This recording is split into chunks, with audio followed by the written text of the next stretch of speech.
I'm Amber Mitchell, 29, and yesterday I stared at my phone screen in disbelief. For the fifth consecutive birthday, my parents sent only a text, "Sorry, we've been busy. Happy birthday, sweetie." Meanwhile, my Instagram feed showed my sister Rebecca lounging at a beach resort, sporting a new designer purse, both birthday gifts from our parents. I'd spent years making excuses for them, understanding their choices, swallowing my hurt. But something inside me finally snapped. After a lifetime of being second best, I decided enough was enough. Before I continue, where are you watching from today? Hit the like button and subscribe if you've ever had to set difficult boundaries with family. Let me share how I finally found my voice. Growing up in our suburban Boston home, the pattern was established early. Rebecca, 2 years younger than me, always seemed to receive the lion's share of our parents' attention, affection, and resources. It wasn't that I was neglected in any obvious way that would raise eyebrows. I had everything I needed physically. But emotionally, that was a different story. When I was 8, I won first place in the school science fair with a project on solar energy that I'd worked on for weeks. My parents attended the ceremony, but left immediately after to take Rebecca to her dance recital.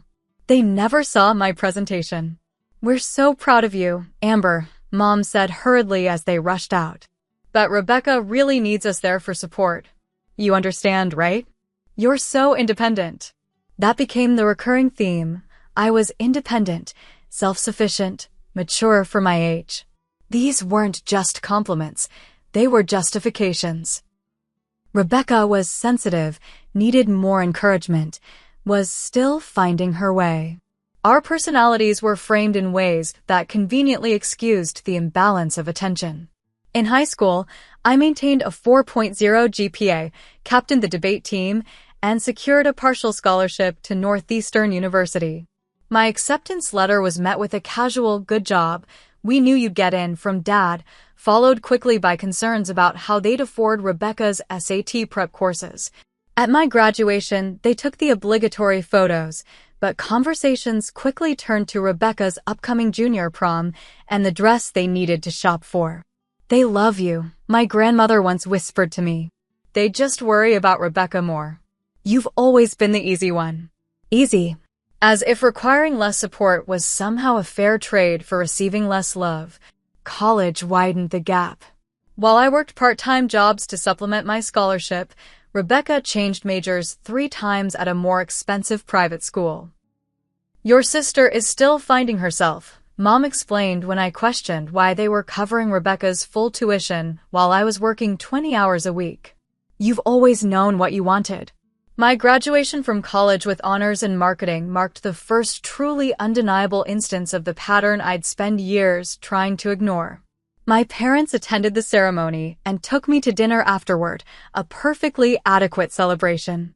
2 weeks later, Rebecca finished her degree, with average grades after 5 years, and received a 2-week trip to Europe to decompress before entering the real world. When I asked why there had been such a disparity in our graduation gifts, Dad looked genuinely confused. "You already had job interviews lined up, Amber. Rebecca needs time to figure things out. Besides, you're not really into traveling." The truth was, I'd never been able to afford traveling, so how would they know what I was into?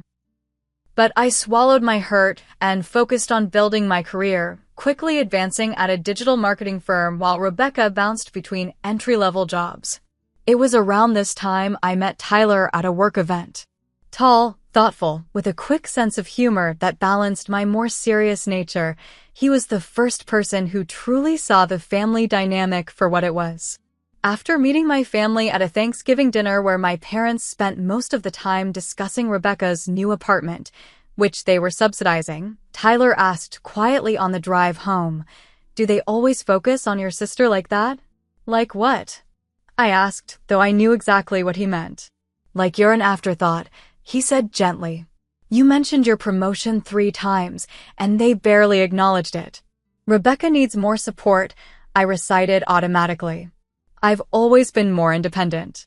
Tyler glanced at me with a look that would become familiar, a mix of tenderness and concern. That's not fair to you, Amber. And I don't think you believe that anymore. He was right. I didn't believe it, but admitting that meant confronting a painful truth. My parents' love felt conditional, measured, and unequally distributed. It was easier to cling to the narrative that I was simply more self-sufficient than to acknowledge that perhaps I wasn't as loved. As my relationship with Tyler deepened, providing me with a mirror reflecting what equal, unconditional support looked like, the contrast with my family dynamic became increasingly stark and increasingly difficult to ignore. The pattern that had been established in childhood would continue into my adult years, building to a breaking point that even my well-practiced emotional defenses couldn't withstand. My 25th birthday marked the beginning of what would become an unmistakable pattern. I had just received a significant promotion at work, and Tyler had planned a small dinner with friends to celebrate both occasions. I invited my parents and Rebecca, secretly hoping my professional milestone might finally earn their enthusiastic attention. The day before my birthday, Mom called. "Honey, we won't be able to make it tomorrow. Your father has a golf tournament, and I promised to help Rebecca shop for her new apartment. We'll catch up soon, okay? We're so proud of you."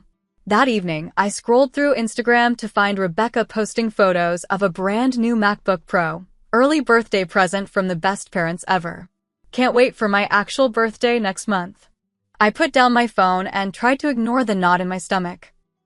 Rebecca's 23rd birthday celebration the following month included a weekend at a vineyard with our parents, complete with a private wine tasting and a shopping spree.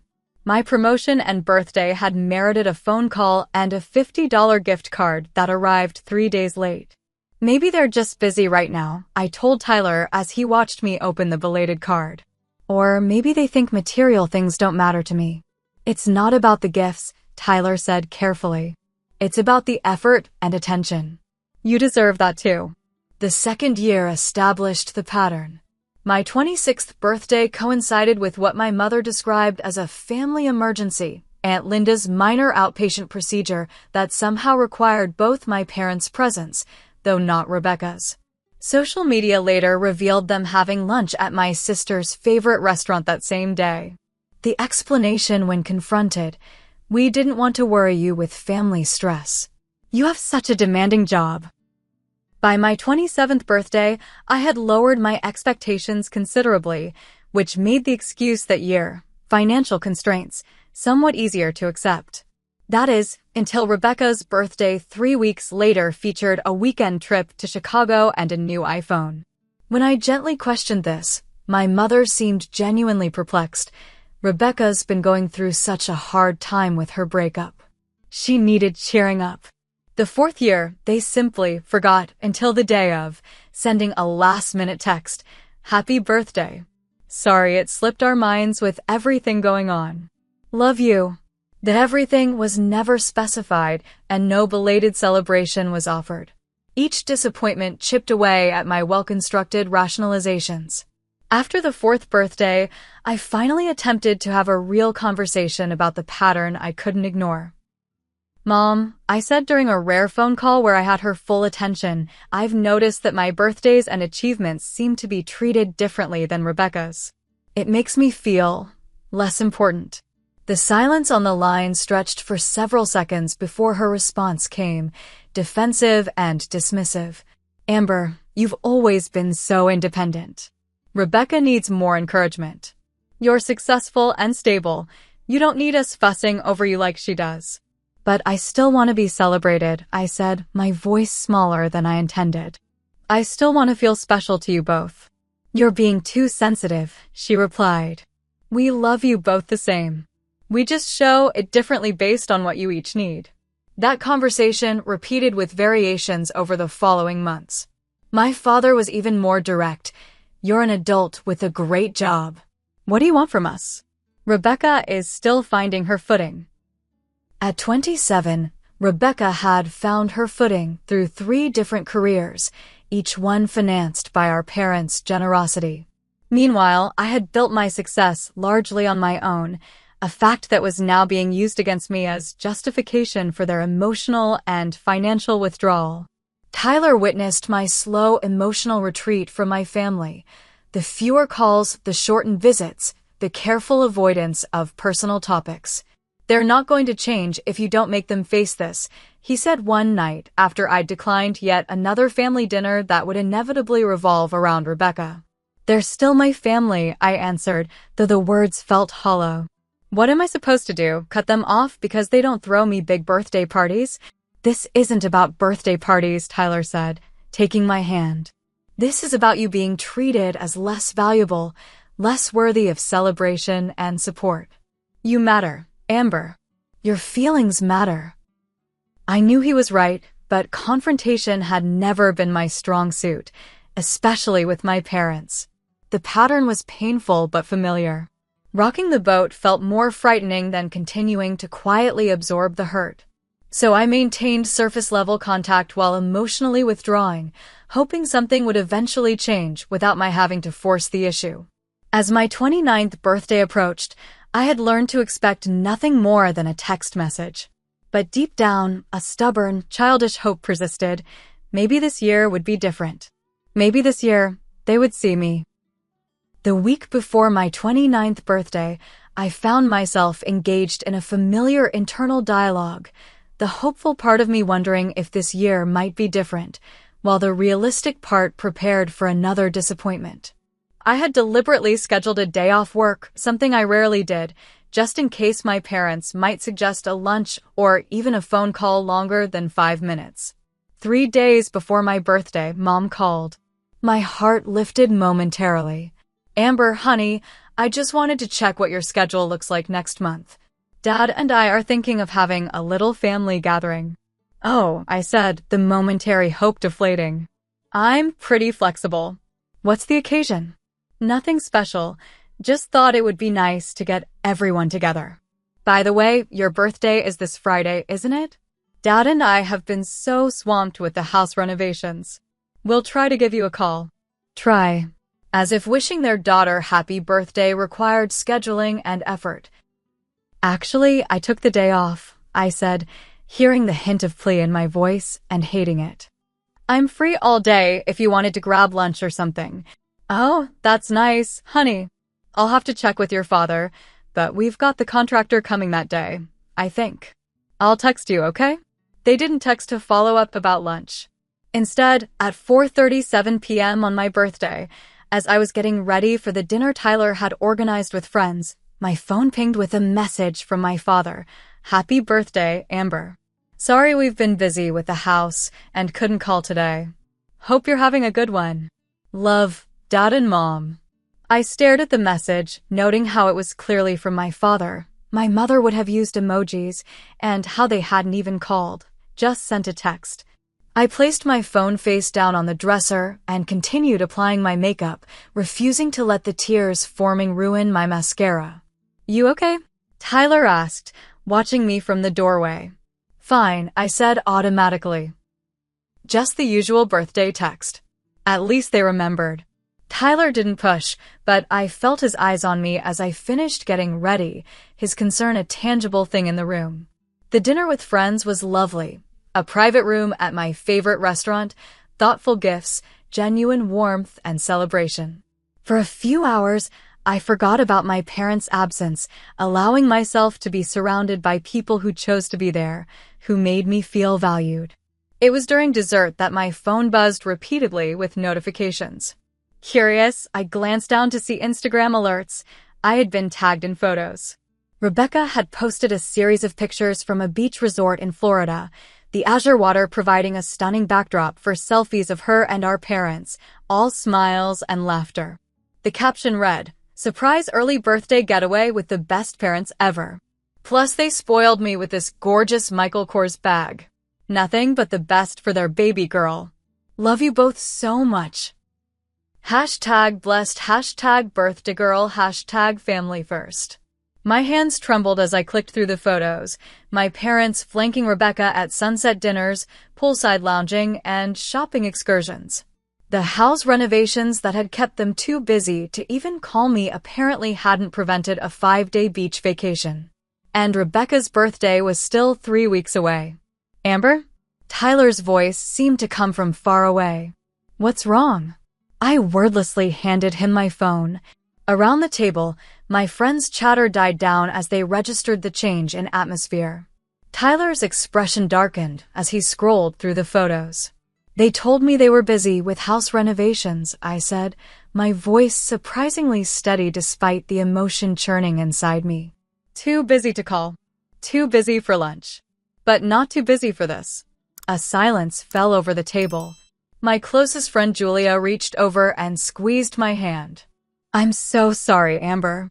Don't be, I said, forcing a smile that felt brittle. This is nothing new. But it was new, or at least, the public evidence of it was new. In the past, I could pretend to myself and others that perhaps I was exaggerating the disparity, that my perception was skewed by sensitivity or insecurity. Now, the contrast was displayed for everyone to see, timestamped and hashtagged. You don't have to do this, Tyler said quietly.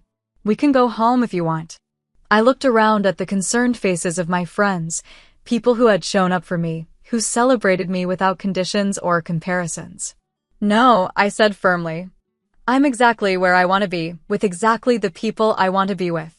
We finished the evening, but the photos had cast a shadow I couldn't quite shake. Later that night, alone with Tyler in our apartment, I finally allowed the tears to come. What's wrong with me? I asked between sobs. Why am I never enough for them? Tyler held me, his presence steady and sure. Nothing is wrong with you. This is about them, not you. But why? What did I do to deserve being treated like an afterthought? You didn't do anything, he said firmly. Some parents they play favorites. They don't see how it hurts because they don't want to see. I pulled away, wiping my eyes. Do you know what the worst part is? Until tonight, I still had this tiny hope that maybe I was overreacting, that maybe they really were just busy or thought I didn't need them. But this, I gestured toward my phone. This makes it so obvious. They didn't even try to hide it. Maybe that's actually good, Tyler suggested cautiously. Now you can stop making excuses for them. Now you can decide what you want to do about it. I nodded slowly, a heaviness settling in my chest along with a strange, unexpected sense of clarity. For years I had twisted myself into knots trying to understand, to justify, to accept their behavior. The mental gymnastics had been exhausting. You're right, I said finally. No more excuses. No more pretending this is normal or okay. What I didn't know then was that acknowledging the truth would be only the first step in a painful journey and that the worst was yet to come. 3 days after my birthday, after spending the weekend processing the beach vacation photos and gathering my courage, I called my mother. My hands trembled as I held the phone, but I was determined to address the situation directly. She answered on the 4th ring, sounding distracted. Amber? Is everything okay? The fact that she assumed I was calling with a problem rather than just a talk was telling in itself. I took a deep breath. Mom, I saw the photos of you, Dad, and Rebecca at the beach resort. A pause. Oh, yes. It was a lovely little getaway. Rebecca's been working so hard lately, we thought she deserved a break before her birthday. The casual dismissal of what this represented made my chest tighten. Mom, you told me you were too busy with house renovations to see me on my birthday. Too busy to even call. But you weren't too busy for a 5-day vacation with Rebecca. Another pause, longer this time. Amber, the trip was planned months ago. The contractor's scheduling was last minute. I don't understand why you're upset. I'm upset because this is a pattern, I said, my voice surprisingly steady. For the past 5 years, my birthdays have been met with texts and excuses, while Rebecca gets vacations and expensive gifts. It makes me feel like I'm less important to you and Dad. That's ridiculous, she replied, her tone shifting from confusion to defensiveness. We do everything equally for both of you girls. You're being far too sensitive about this. Equally. I repeated. Mom, when was the last time you took me on a vacation? Or bought me a designer purse? When was the last time you made any effort to celebrate me the way you celebrate Rebecca? You're a grown woman with a successful career, Amber. You don't need us to coddle you like Rebecca does. Besides, you never seemed interested in those kinds of things. How would you know what I'm interested in? I asked, hurt bleeding into my voice. You never ask. And this isn't about material things. It's about showing that you care about me as much as you care about her. Of course we care about you, she exclaimed. I can't believe you're trying to turn this into some sort of competition with your sister. We've always been there for both of you.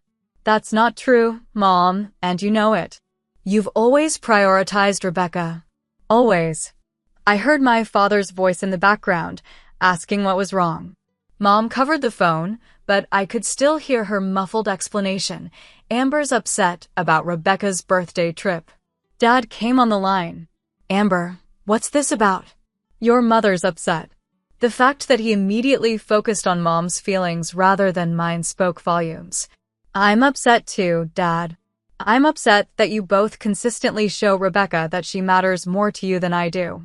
That's nonsense, he said firmly. You're too successful to need anything from us. You've got your fancy job and your boyfriend. Rebecca still needs our support. I still need you too, I said, my voice breaking slightly. Not financially, but emotionally. I need to feel like I matter to you both. Of course you matter, he exclaimed, sounding genuinely bewildered. But you can't expect us to treat you the same when you're in completely different situations. Rebecca needs more from us right now. She's always needed more, I replied.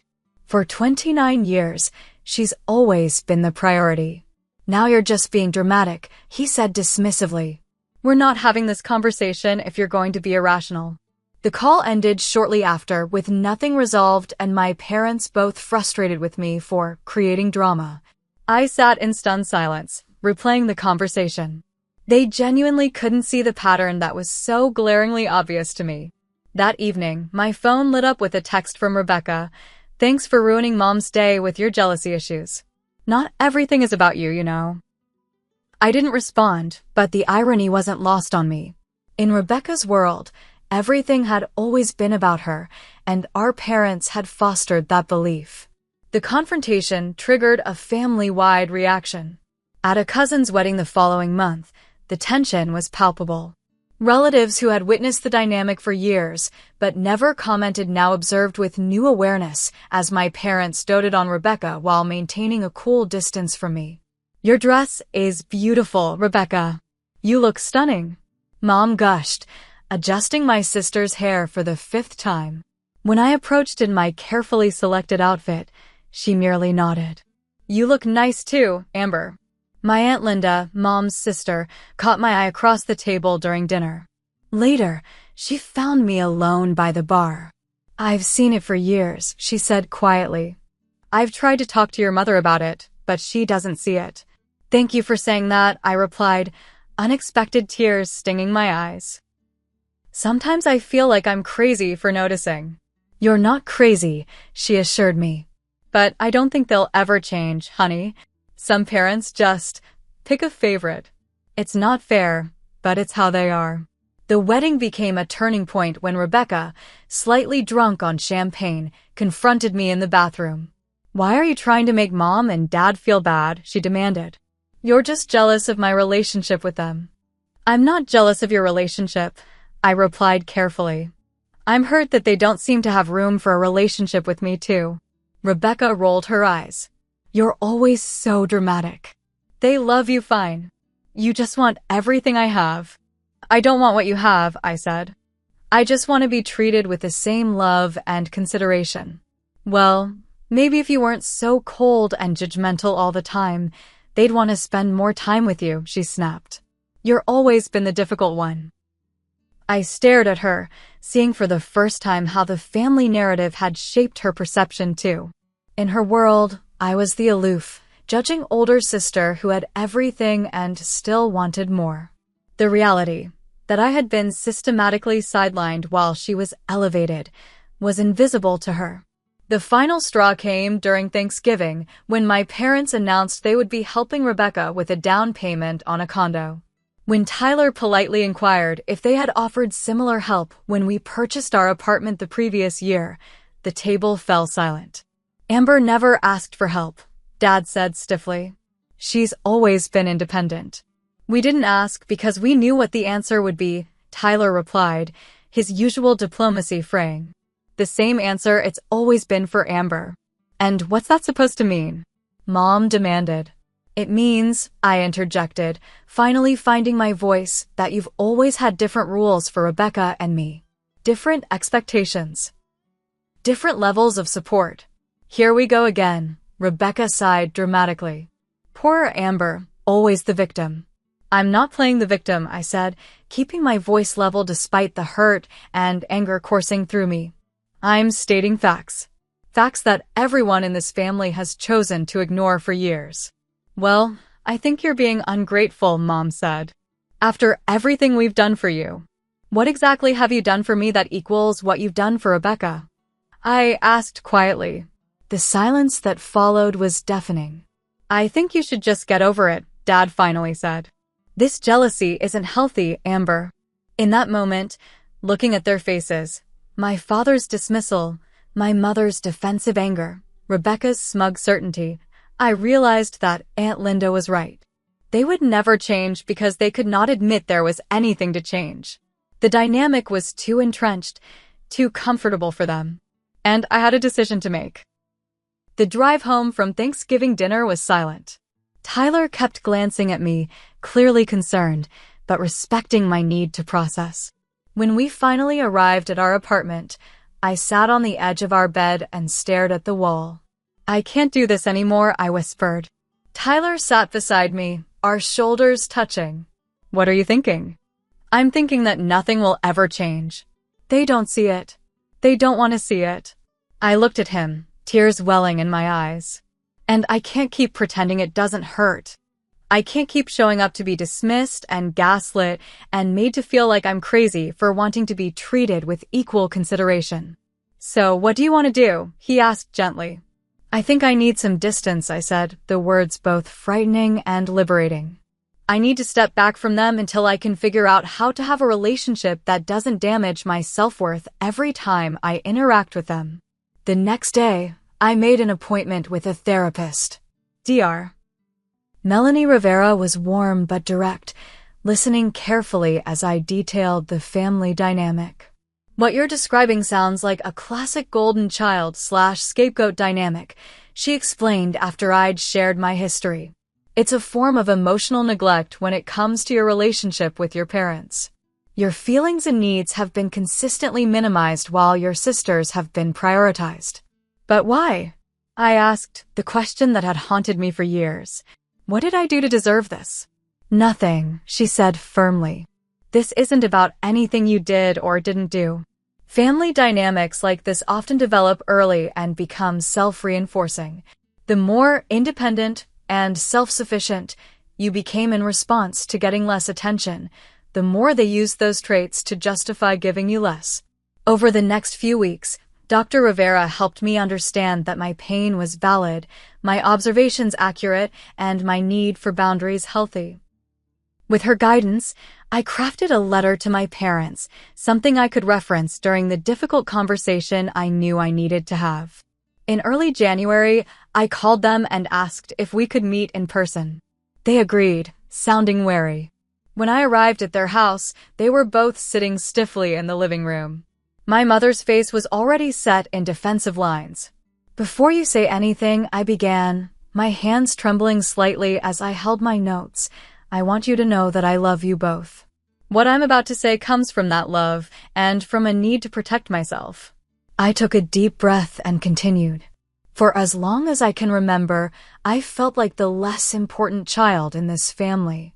My achievements have been minimized, my needs deprioritized, and my feelings dismissed, all while Rebecca has received consistent emotional and financial support, celebration, and attention. My father started to interrupt, but I held up my hand. Please let me finish. I've tried to talk to you both about this multiple times, but you've either denied it or justified it by saying Rebecca needs more or that I'm independent. The truth is, I've had to be independent because I learned early that I couldn't count on you the way Rebecca could. My mother's face had grown pale. That's not true, Amber. We've always loved you both equally. Love isn't just a feeling, Mom. It's actions. It's showing up. It's celebration and support and attention. And by those measures, your love has never been equal. I swallowed hard. I'm not saying this to hurt you or to ask you to love Rebecca less. I'm saying this because I can't pretend anymore that it doesn't hurt me. So what are you saying? My father asked, his voice tight. What do you want from us? I need some distance, I said. I need time to heal from this pattern and to figure out what kind of relationship I can have with you that doesn't leave me feeling diminished. I won't be coming to family gatherings for a while. I won't be calling or visiting regularly. The shock on their faces was quickly replaced by indignation. You're cutting us off because we didn't throw you a big enough birthday party? My father demanded. No, I replied calmly, though my heart was racing. I'm setting a boundary because decades of unequal treatment have damaged my sense of self-worth and my trust in you both. The birthday was just the most recent example. This is ridiculous, my mother said, tears in her eyes. You're punishing us because you're jealous of your sister. I'm not punishing you, I said. I'm protecting myself. There's a difference. The conversation deteriorated from there. My parents cycled through denial, anger, guilt-tripping, and finally emotional manipulation. My mother crying that I was breaking her heart, my father accusing me of being selfish and ungrateful. I left feeling shaky but resolved. The hardest part was yet to come, actually maintaining the boundary I'd set. The first few weeks were a barrage of texts and calls, not just from my parents but from extended family members who had been enlisted to talk sense into me. My Aunt Meredith called to tell me I was tearing the family apart. My Uncle Steve suggested I needed psychological help for my jealousy issues. Even my grandmother, who had once acknowledged the disparity, now urged me to forgive and forget for the sake of family harmony. Rebecca launched what Tyler called her victim campaign on social media, vague posts about toxic people and family betrayal that painted her as the wounded party. Mutual family friends reached out, confused by the narrative she was spinning. Through it all, I maintained minimal contact with my parents, brief, factual responses to texts, but no calls or visits. Dr. Rivera helped me craft responses that were firm but not cruel. I understand you're upset, but I need this boundary right now. I'm not discussing this further. I love you, but my decision stands. The most difficult test came when my mother ended up in the hospital with pneumonia in March. I visited, of course, but maintained emotional boundaries, resisting her tearful pleas that life is too short for estrangement. When she was discharged, I helped arrange her home care but didn't move back into the caretaker role that would have been expected before. Easter came and went, the first holiday I'd ever missed with my family. I spent it instead with Tyler's family and a few close friends, creating new traditions that didn't leave me feeling like an afterthought. The day was bittersweet, tinged with grief for what I wished could be, but also filled with genuine warmth and celebration. By June, 6 months into my limited contact, the constant pressure from my family had eased somewhat. My parents had shifted from angry demands to tentative, surface-level communication that carefully avoided any mention of the elephant in the room. They sent occasional texts checking in but never acknowledged the issues I'd raised. Rebecca remained cold and distant, still portraying herself as the victim of my irrational jealousy. But without my presence as the family scapegoat, I wondered if the dynamic between her and our parents had shifted at all. Meanwhile, I poured my energy into building a life that affirmed my worth. I accepted a promotion at work that I might have previously downplayed around my family to avoid overshadowing Rebecca. Tyler and I began discussing marriage more seriously, planning a wedding that would reflect our values rather than family expectations. Are you going to invite them? Tyler asked one evening as we browsed potential venues online. I sighed, considering the question I'd been avoiding. I don't know yet. Part of me wants to believe that something this significant might finally make them see me. But another part knows that's magical thinking. Whatever you decide, I'm with you, he assured me. But don't invite them because you're hoping they'll suddenly change. Invite them only if you can accept them as they are. His wisdom struck me deeply. For so long, I'd been caught in a cycle of hope and disappointment, hoping that the next achievement, the next milestone, the next conversation would finally make my parents see me and treat me with the same enthusiasm they showed Rebecca. But that hope had kept me tethered to a painful pattern. Maybe true freedom wasn't about changing them, but about changing my expectations and building a life where my worth wasn't dependent on their validation. As summer turned to fall, I settled into a new rhythm with my family, brief, cordial interactions that remained firmly on the surface. My parents made occasional attempts to draw me back into the old dynamic, with my mother sending texts like "Rebecca misses you" or "The family doesn't feel complete without you," but I maintained my boundaries. What surprised me most was how different I felt without the constant cycle of hope and disappointment that had characterized my relationship with them. There was grief, certainly, mourning the parents I wished I had, the relationship I'd never experienced. But there was also a new sense of peace. It's like I've been holding my breath for years, I told Dr. Rivera during one of our sessions. Always bracing for the next reminder that I'm second best. Now I can just breathe. She nodded. That's what happens when we stop trying to earn love from people who aren't capable of giving it the way we need. We free up all that energy for other things. And I did have energy for other things. My career flourished as I took on challenging projects without the voice in my head questioning if I deserved success. My relationship with Tyler deepened as I stopped bringing the insecurity and people-pleasing tendencies from my family dynamic into our partnership. I also began building what Tyler called my chosen family, strengthening connections with friends who celebrated my successes without resentment, who showed up consistently, who made me feel seen and valued. Julia, my friend who had squeezed my hand at that fateful birthday dinner, became an even more important presence in my life. I always saw how you dimmed your light around your family, she told me over coffee one day. It's beautiful to see you shining now. Not everything was easy, of course. The first holiday season away from my family was particularly difficult. Thanksgiving at Tyler's parents' home was warm and inclusive, but I still felt the absence of my own family acutely. Christmas brought a small, carefully neutral gift from my parents with a card that made no mention of our estrangement. Rebecca continued her campaign on social media, posting throwback family photos with captions like, "Missing the way things used to be before some people chose ego over family." I muted her accounts for my own peace of mind. In February, nearly a year after setting my boundary, Tyler proposed during a weekend trip to Vermont. As we celebrated with champagne in our snowy cabin, I felt a familiar twinge of sadness knowing that sharing this news with my family wouldn't bring the unbridled joy it should. Should I even tell them? I wondered aloud, staring at my beautiful engagement ring.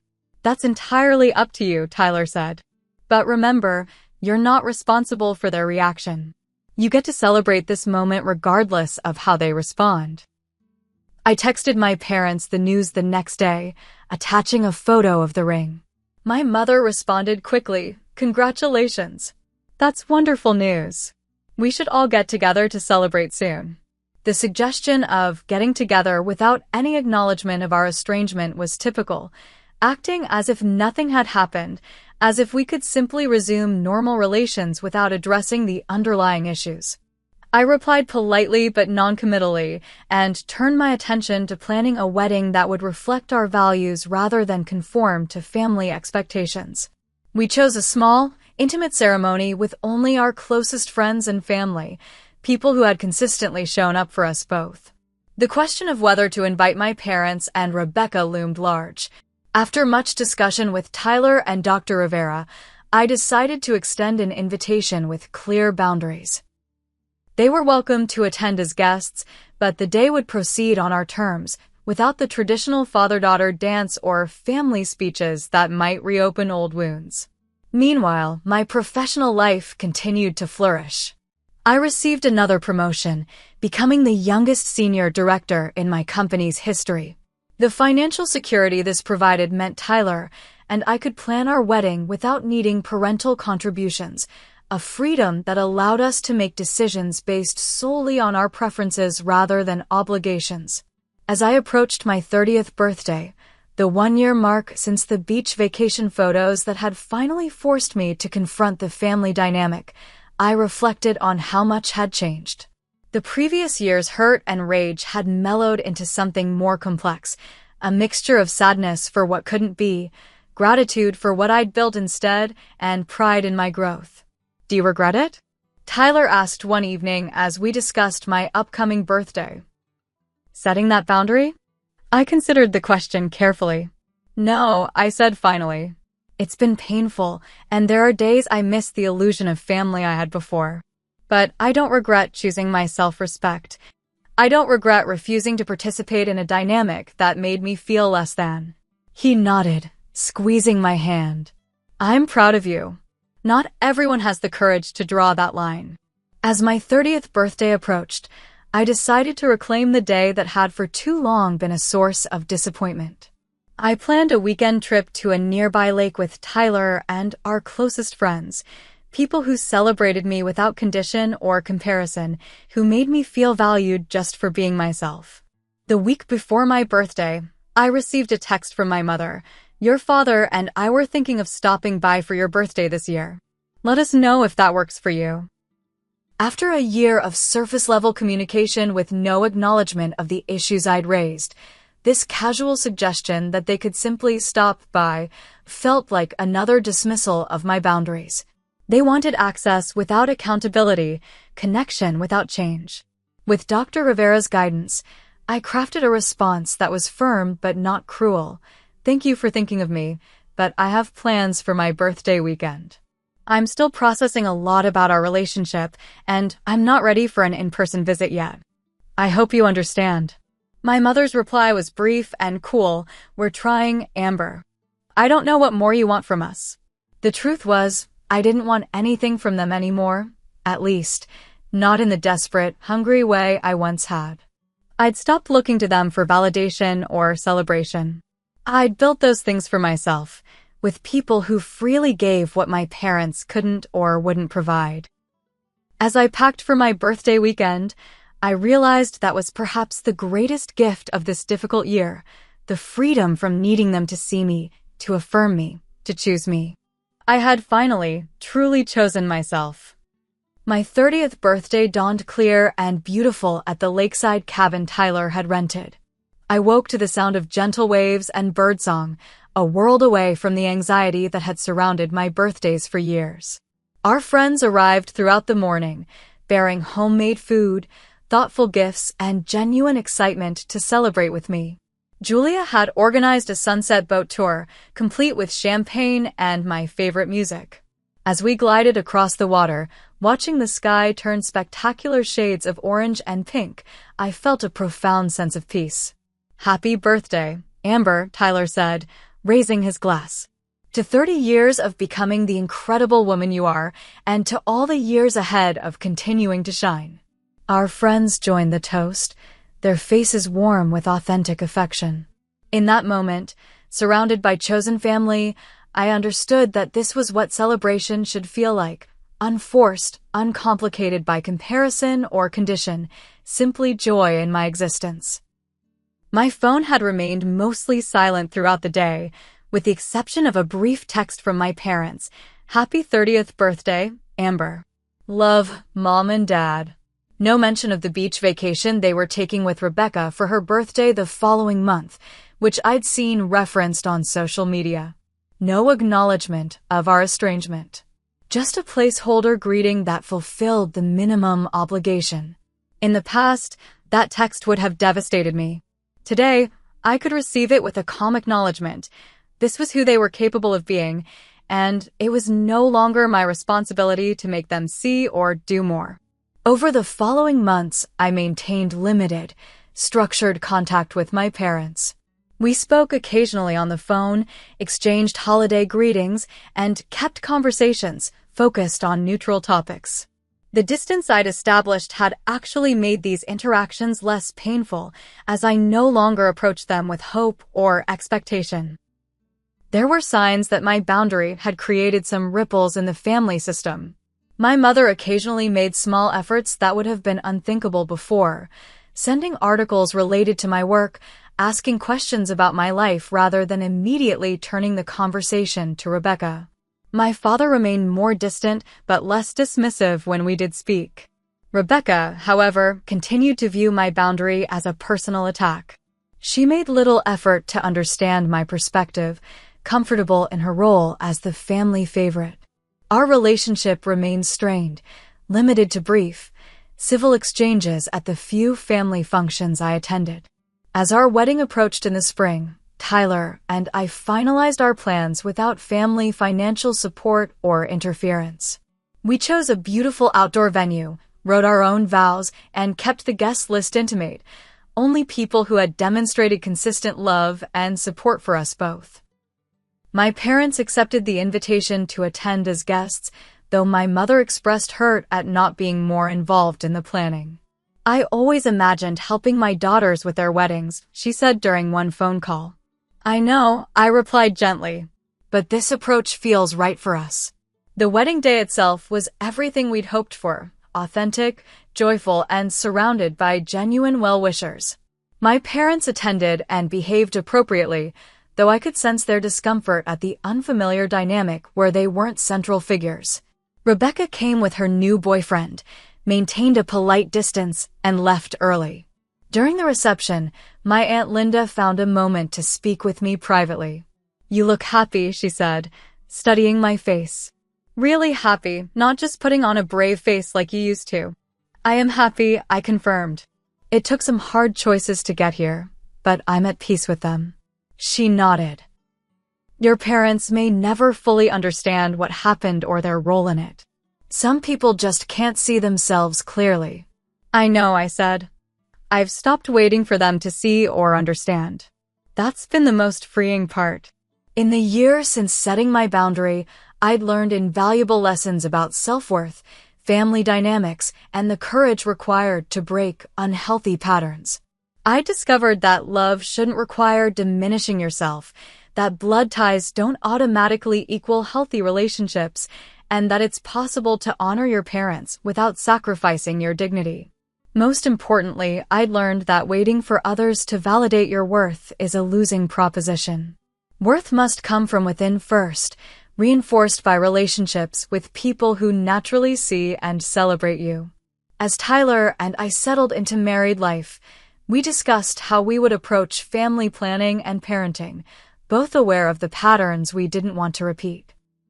"If we have multiple children," I told him one evening, "I want to be so conscious of treating them as individuals without creating a hierarchy of value. No golden child, no scapegoat, just different people with different needs, all equally worthy of celebration. We'll break the cycle," he promised. Together. And that, perhaps, was the greatest resolution I could have hoped for. Not that my parents would suddenly transform or that Rebecca would develop self-awareness, but that I could take the painful lessons from my childhood and use them to create something better for the future. The cycle of favoritism and emotional neglect that had shaped me wouldn't continue into the next generation. My story doesn't have a perfect Hollywood ending where my parents had a dramatic realization and changed completely. Real life rarely works that way. But it does have a true resolution in the peace I've found, the boundaries I've maintained, and the life I've built that affirms rather than diminishes my worth. If you're watching this and recognizing similar patterns in your own family, know that you're not alone and you're not crazy for noticing. Your feelings are valid. Your needs matter. And sometimes, the most loving thing you can do, for yourself and ultimately for your family, is to stand firm in your truth and require that relationships be mutual in their care and respect. Have you ever had to set difficult boundaries with family? What helped you find the courage to do so? Share your experiences in the comments below. And if this story resonated with you, please like, subscribe, and share it with someone who might need to hear that they deserve to be celebrated too. Thank you for listening to my journey, and remember, you are worthy of love that doesn't hurt.